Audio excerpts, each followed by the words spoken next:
Got a problem with this little TV here I'm trying to fix for a friend. It powers up, but the tube doesn't light up.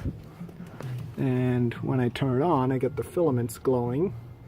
High voltage seems to work because I got static on the screen. Brightness is all the way up. So I turn it on.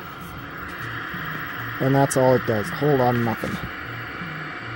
So if anyone has any suggestions on what I can do to fix this or let me know what's going on, I'd appreciate it. You see the filaments there. There's the flyback.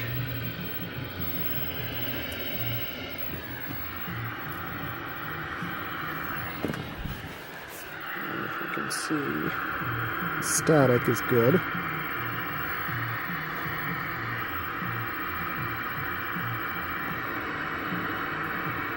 So it's got the high voltage.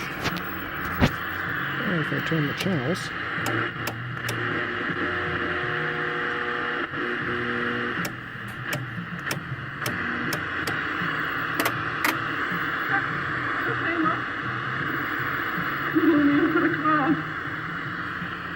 I got lost.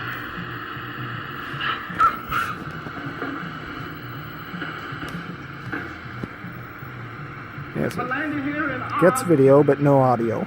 Never seen everything like mine. So if anyone knows what's going on, I'd appreciate if they could help me out with this, because I'd love to get this thing working again.